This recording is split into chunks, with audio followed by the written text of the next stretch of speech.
Valeu, gente. Muito obrigado. Uma boa tarde para vocês. Gostaria muito de agradecer e dizer que eu estou muito honrado de estar aqui, principalmente pela organização da Simone, do Alisson. E eu vou dizer que eu estou muito honrado também com a presença de vocês até agora, para a gente conversar sobre esse tema que é liderança, e dentro de liderança nós vamos conversar um pouquinho também sobre protagonismo. Ok? Né? Vamos em frente? Pessoal, é o seguinte, e por que esse assunto de liderança a cada dia vem se tornando um assunto de maior preocupação nas empresas, nas organizações, principalmente as organizações culturais, as organizações esportivas, e eu diria para vocês, as organizações políticas, né? Só para vocês terem uma ideia como é que esse tema é complicado, principalmente para as organizações políticas. Imagina um país como Estados Unidos, que já teve um grande líder como Roosevelt,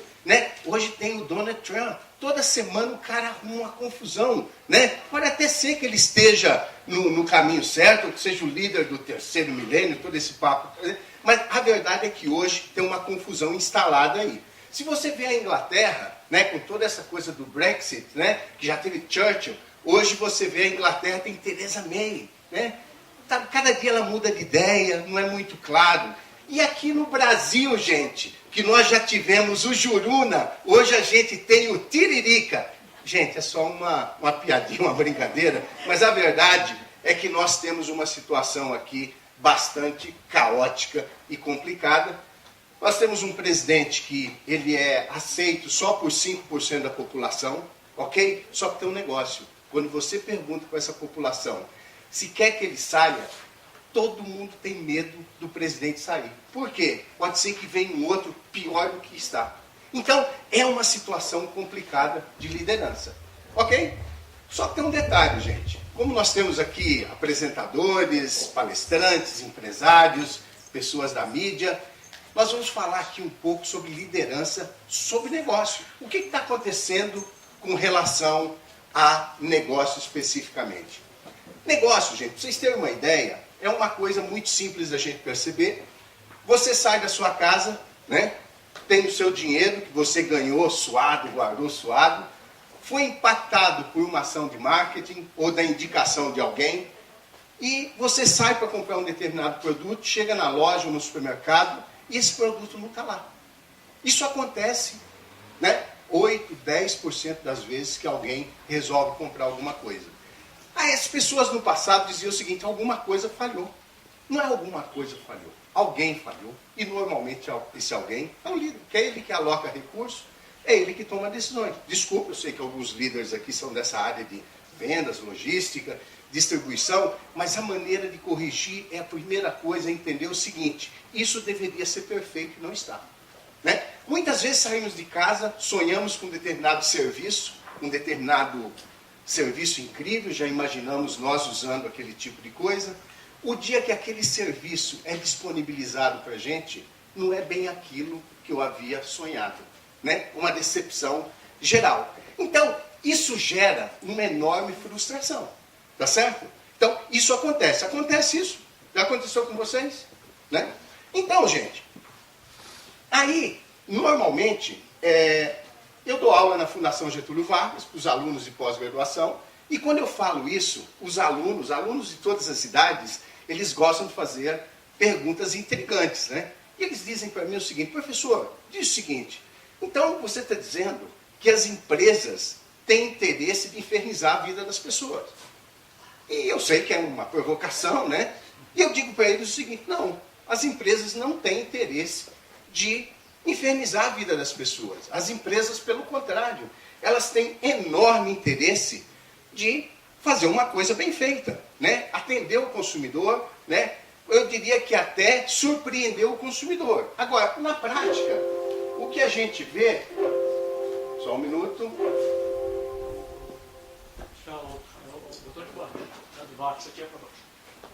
Desculpa. Então, gente, o que tem, na verdade, é um enorme fosso entre o que as empresas planejam e o que acontece na prática. Né? Então, isso acontece em todos os ramos de atividade. Então, nenhuma empresa planejou ter um produto que não estaria disponível para aquele consumidor que resolveu comprar. Ou nenhuma empresa planejou te infernizar a vida oferecendo um produto. Agora, isso acontece e vem acontecendo com bastante, eu diria, intensidade. Então, na verdade, o que as empresas planejam muitas vezes é um cavalo manga larga, né? Um cavalo lindo, brilhante, viril, rápido, aquele negócio todo, mas muitas vezes na prática ele entrega um burrico, entrega uma coisa que tem importância, principalmente para a maioria dos cristãos, né? Tem uma conotação, o pessoal que é do Nordeste tem essa resistência do nordestino, representado por isso, só que não foi isso que a empresa planejou. A empresa planejou foi um cavalo manga larga. Então, essa é uma coisa muito interessante. E por que isso acontece, gente? Isso acontece por várias razões, mas a razão, eu diria, muito mais importante é a razão que muitas vezes nós temos um líder, né, que ele é um líder pela metade. Eu costumo dizer que nós temos uma liderança como se fosse um líder nu, aonde esse líder deveria cuidar de uma série de coisas, deveria garantir que aquele produto chegue com qualidade até o consumidor, só que esse líder, por alguma razão, eles cuidam num pedaço. Tem um slide que eu já passei, isso aqui é um dado da Pricewaterhouse, não precisa ler tudo isso aqui, né? Mas eu quero dizer o seguinte, os CEOs das empresas, nem eles acreditam que a equipe deles tem capacidade suficiente para implementar os planos que são discutidos e debatidos nas empresas. Né? Tem um dado aqui muito interessante, 8% das vezes que o consumidor vai até um ponto de venda comprar o produto, ele não encontra aquele produto com as especificações que ele sonhou. Isso é uma coisa de uma gravidade bastante grande. E aí, gente, quando chega aqui nesse ponto, as pessoas me dizem o seguinte, e aí? O que a gente faz? Né? O mundo está perdido? Eu diria que agora eu tenho uma defesa para os líderes com relação a isso. O que está acontecendo, gente? Quando vocês analisam o que está acontecendo no mercado, nós estamos passando por uma revolução bastante intensa e acentuada. Provocado por quê? A primeira coisa, gente, é a tecnologia. A tecnologia é maravilhosa, ela empurra e puxa a sociedade como um todo. Mas só para vocês terem uma ideia, você que é um líder na organização, a tecnologia ela é tão veloz que eu diria o seguinte, eu desafio qualquer profissional sobre se essa pessoa está 100%, eu diria, atualizada com as coisas que acontecem no ramo de atividade delas. Eu diria que hoje é impossível, são milhões de coisas acontecendo no mundo inteiro. Outra coisa que acontece, nós tínhamos 2 ou 3 países geradores de tecnologia. Hoje você tem uns países da Ásia, principalmente, eles gerando novidade ou inovação na mesma velocidade que os países desenvolvidos. Então, para que a tecnologia leve essa pessoa a não conseguir acompanhar esse negócio. E aí o líder, como ele fica inseguro e tende a se esconder muitas vezes. Outra coisa, gente, é a demografia. O que está acontecendo hoje? Vocês têm uma ideia? Alguém aqui tem algum filho, neto, sobrinho que nasceu de 2007 para cá? Sabe o que vai acontecer? Essas pessoas vão viver em média já 100 anos. Então eles vão viver ou de 95 até 110 anos de idade, a média. Então hoje nós estamos discutindo aqui previdência social, pô, o governo tem que mexer nisso, a gente não tem solução desse negócio, por quê? Essa é a mexida, mas até quem nasceu, os sobrinhos de vocês, os parentes, até lá terão outras mexidas, porque as pessoas vão ter que trabalhar até 80, 85 anos de idade. Por quê? Não tem a menor chance. É uma boa notícia, mas para conseguir ter recurso para continuarmos vivendo, nós deveremos estar trabalhando. Essa que é a verdade. Então, esse é um ponto bastante grande. A outra coisa é renda. Né? Nós criticamos, o Brasil, nós estamos ruins. É verdadeiro, não estou adorando a pílula nenhuma, não. Mas quando você compara a renda per capita do Brasil dos últimos 50 anos, a gente tem um salto brutal, né? Um salto incrível. E não é só aqui. Pra vocês terem uma ideia, 65% da riqueza do mundo estava na mão de meia dúzia de países desenvolvidos. Né? Com mais 5 anos, somente 39% da riqueza do mundo estará na mão dos Estados Unidos, Inglaterra, Japão, esses países. Por quê? Principalmente a Ásia. está fazendo a diferença. Se nós estamos crescendo com o processo de renda, na Ásia tem uma verdadeira explosão. Então, e daí, gente? Por que eu estou colocando isso? Dizer que é o seguinte, gente, isso no dia a dia cria uma pressão no líder muito grande. É uma coisa muito difícil de acontecer. E eu vou dizer para vocês, qual é a atitude do ser humano quando ele está acuado? Né? As pessoas, por exemplo, os coaches gostam muito de dizer isso, psicólogos, né? Tem duas atitudes interessantes, né? Ele se prepara para fugir ou lutar, né? Eu diria que tem uma terceira que eu costumo dizer nas minhas palestras, que ele acaba se escondendo. Então é tão complicado para eu tomar a decisão dentro da empresa que eu me escondo atrás do meu chefe, eu me escondo atrás dos procedimentos da empresa, eu me escondo atrás da minha equipe. Eu me escondo atrás das leis, né? Tem uma lei nova, tem a política da empresa, então eu me escondo atrás de todas essas situações. Então, isso vem acontecendo diariamente, levando as empresas, muitas vezes, uma ineficiência. Vocês que trabalham nas empresas, vocês veem, quando vocês têm que nomear um gerente para alguma filial ou sucursal, é uma loucura. São reuniões que se transformam em verdadeiras batalhas. Por quê? Não tem liderança disponível. Nós estamos vendo aí, voltando à questão política, quem vai ser nosso presidente, os candidatos a presidente. Todo mundo acha que falta uma perna, um braço, uma cabeça, falta alguma coisa, ou seja, nós temos líderes pela metade. E aí, gente?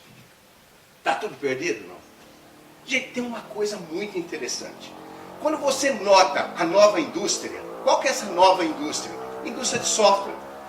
Quando você nota a indústria de gastronomia, quando você vê a indústria da moda, pode ser fast fashion ou a indústria fashion, quando você vê show business, você vê que o líder tem um comportamento muito diferente da indústria convencional. Por quê? Esse negócio, né, ele está mais acostumado com o caos desde o nascimento do que a indústria convencional. Então você vê, quem já acompanhou um desfile, gente, aquilo ali é um verdadeiro caos. É um monte de gente pelado ali, trocando de roupa. Ninguém olha se é homem, mulher, não importa.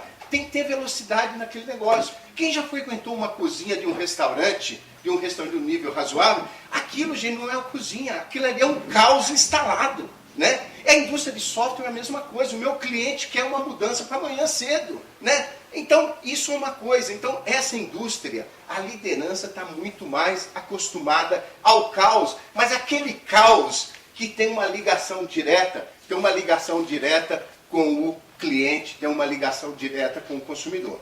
Então, essa é uma indústria, eu acho que esse é um dos caminhos que a gente trilha. E o que nós estamos apelidando essa indústria, é que essa indústria tem uma coisa, que ela tem um líder muito mais protagonista. Ela tem um verdadeiro líder protagonista. Não estou dizendo que na empresa de vocês não tenham, né? Mas eu estou dizendo o seguinte, é muito mais fácil você encontrar protagonismo nessa nova indústria do que na indústria convencional. Vou dar aqui alguns exemplos, nós temos algum tempo ainda disponível.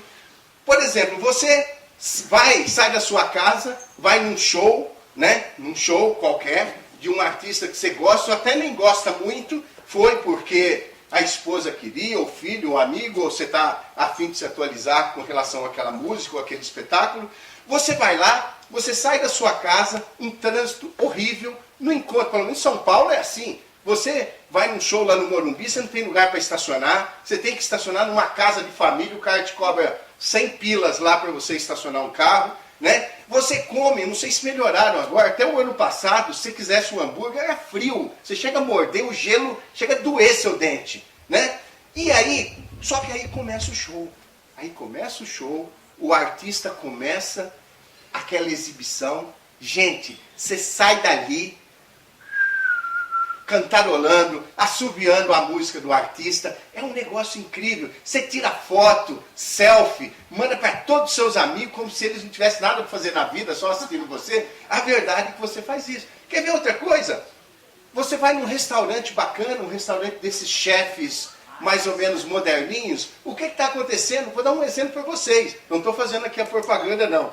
Há 2 semanas atrás, fui na Casa do Porco, tem no centro de São Paulo, né, que é um chefe interessante, um amigo que veio de Minas Gerais para cá, e eu convidei, e ele topou, viu na internet, não quero ir aí, tá certo? Aí fomos, gente, com esse frio que estava em São Paulo, 2 horas na porta. Por sorte, estava eu, esse meu amigo, a esposa dele, a minha esposa, nós nos sentamos na porta, um frio, e esse restaurante está localizado num lugar, não que eu tenha nenhum preconceito com isso, acho que são pessoas que precisam de tratamento mesmo. Tem uma série daquelas pessoas, moradores de rua, dependentes de drogas, esse negócio todo, a cada 2 minutos passa algum ali. Né? Lógico que gera algum temor. Então você fica ali, eu já estava desistindo, quase 2 horas ali esperando. Entramos e aí começa o serviço. Sushi de porco. Você fala, pô, um sushi de porco, uma carne não sei o quê. Gente, aquele serviço delicioso, aquelas informações incríveis, a história do cara incrível, a gente tira foto do prato, envia para os amigos, fazem aquela festa, comemora uns 200 tintins, come aquele negócio, paga caro pra caramba, tá certo? E sai de lá com aquele sentimento, pagaria R$100 a mais, ou quero voltar, quero convidar quem não esteve com você lá para ir àquele lugar. Então a pergunta é, essa indústria, ela consegue isso? Né? Você pega a indústria fashion, a pessoa compra muitas vezes uma camiseta de algodão, que é uma coisa quase que milenar, né? Compra uma camiseta de algodão que custa 20, 30 reais em alguns lugares aí, paga 200, 300, 400, 500, ele coloca aquela camiseta e sente a pessoa mais linda do mundo, renovada, até a alma renova com uma roupa legal, porque tem um design bacana, um design pensado, a roupa cai direitinho, todo mundo se preocupou com a qualidade. Essa indústria que eu digo para vocês que é a indústria do protagonista. E aí, gente? O que nós fizemos foi o seguinte, nós separamos aí para discutir com vocês 4 pilares de como transformar uma empresa convencional, uma indústria convencional, numa indústria protagonista ou que tenha os líderes protagonistas. Uma coisa aqui, desculpe as moças aqui, mas uma coisa é o TBC, gente. O que é o TBC? Tira a bunda da cadeira, gente. Sabe, isso é uma coisa absolutamente importante. E faça o que essa indústria faz. Vai para próximo onde as coisas acontecem. Work by walking around, como diz os americanos, né? Então, isso é uma coisa absolutamente fundamental. E o que é isso, Antônio? O chefe da cozinha, lá do restaurante bacana, ele trabalha onde, gente? Hã? Ele trabalha na cozinha. Agora, muitas vezes, o gerente da transportadora, ele trabalha lá dentro do escritório, atrás de um computador. E só que o cliente dele está lá na rua, os motoristas estão entregando aquele negócio. E tem gente que passa anos. Eu estou dizendo isso que eu faço trabalho de mentoria com vários executivos. E uma das coisas que eu costumo trabalhar com essas pessoas é justamente isso. Pô, mas você não é o gerente responsável pela entrega? Quantas vezes você já saiu com o motorista? Não, Antônio, mas eu não sei. Mas esse é seu papel, você tem que garantir esse tipo de coisa. Né? Agora, as pessoas, quando chegam aí para mim, dizem o seguinte, Antônio, eu não consigo estar em todo lugar. É verdade, não consegue. Eu também não tenho habilidade de venda. Por que eu vou sair para fazer esse trabalho de venda? E aí, gente, eu vou contar um pouco para vocês a minha história de vida. Por que eu acredito também nesse tipo de coisa. Pra vocês terem uma ideia, eu quando tinha 13, 14 anos de idade, eu era louco para beijar na boca. Gente, era. À noite eu chegava em casa, pegava o travesseiro, beijava o travesseiro, arrumei uma noiva imaginária chamada Rose, né? E aí, desculpa se tem alguma Rose aqui, mas e beijava na boca. Gente, eu era louco porque meus amigos da escola, todos eles já tinham beijado na boca. E eu não. Eu ficava pensando, gente, por que eu não consigo beijar na boca? Né? E na minha sala tinha uma certa concorrência das meninas, cada uma mais linda do que a outra. Porque tinha uma certa competição lá dentro. E aí, gente, eu não conseguia. Aí um dia eu descobri que eu não beijava na boca porque eu nasci lá na roça. E a roupa que eu usava com 14 anos era aquela mesma roupa que eu usava com 9. A roupa ia subindo igual o Jeca Tatu. Quem cortava meu cabelo era meu pai. Ele tinha uma máquina que parecia um siri. Pô, não tinha, ele não fazia, ele cortava o cabelo. Então ninguém queria. Outra coisa, era uma família pobre, 10 pessoas. Né? Aquele negócio todo eu não tinha grana. Aí eu pensei, não, eu tenho que resolver esse negócio. Comecei a engraxar sapato.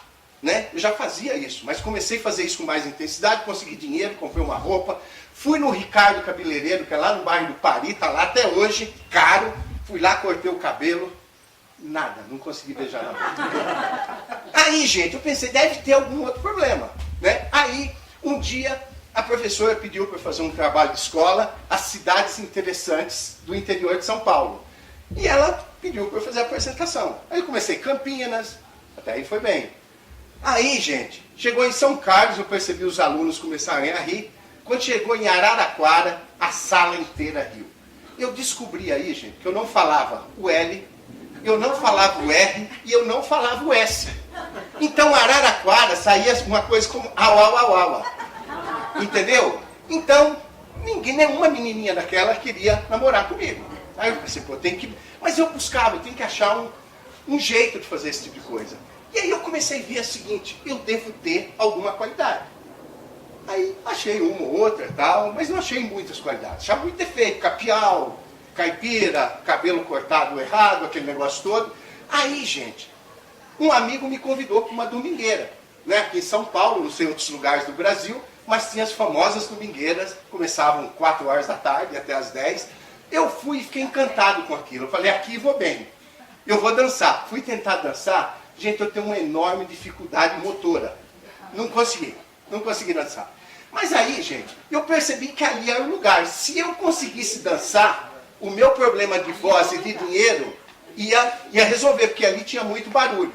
Aí, gente, eu desenvolvi uma tecnologia. Queria aqui uma participação de vocês. Até ensinar para vocês, o dia que vocês quiserem, um namorado ou uma namorada, e que precisarem de dançar, vocês vão ver que vocês vão conseguir. Então a técnica era o seguinte, eu, gente, na escola, como eu não tinha capacidade motora, eu fazia marcha olímpica na escola. Então, eu desenvolvi uma dança, que ela era uma mistura de marcha olímpica, eu era muito bom. Quem já empinou pipa aqui? Já empinava pipa, então eu descobri uma dança que era mais ou menos o seguinte, começava ali, eu começava a fazer assim, né? Aí começava a fazer assim, com as duas mãos, e eu era muito bom para pentear o cabelo, eu era cabeludo, fazia assim. Gente, fui vendo aqueles movimentos que eu criei. Em algum momento, gente, tinha 200 pessoas no salão, naquele tempo dos passinhos, as pessoas dançando exatamente como eu dançava. E, gente, beijei na boca. Por quê? O cara que dançava fazia isso. Então, para isso, eu estou resumindo aqui a conversa, mas para dizer o seguinte, ninguém nunca sabe tudo. E outra, não foca nos seus problemas. Então, se você vai para a rua para acompanhar o que está acontecendo na sua empresa, tenha certeza que você vai conseguir fazer, mesmo não sabendo tudo. A segunda coisa é criar seu método. Vocês viram que eu entrei aqui, né? Vocês não bateram muito bem palma. Eu pedi para a Fernanda, vamos ensaiar esse negócio? Gente, foi muito melhor. Teve até gritinho histérico aqui na hora. Ah, me senti aqui o Luan Santana, tá certo? Então, gente, o método, ele ajuda em qualquer coisa, até nessa brincadeira que nós fizemos aqui.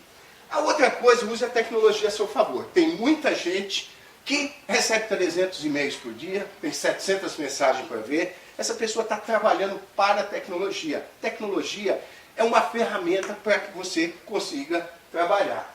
E por fim, gente, construa seu legado. Sabe, legado, gente, saia para trabalhar pensando o seguinte, você não é um gerente de vendas, você é uma pessoa que está levando benefício para a população.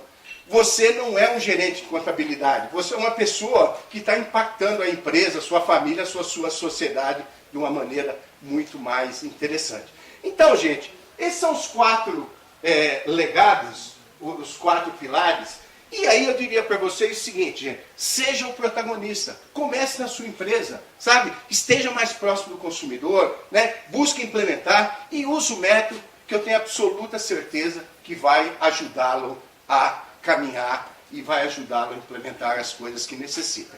E por último, gente, as pessoas me dizem o seguinte, Antônio, como que eu vou conseguir fazer isso? Gente, existe uma coisa que eu costumo dizer, na minha vida tem acontecido, gente, colecione anjos.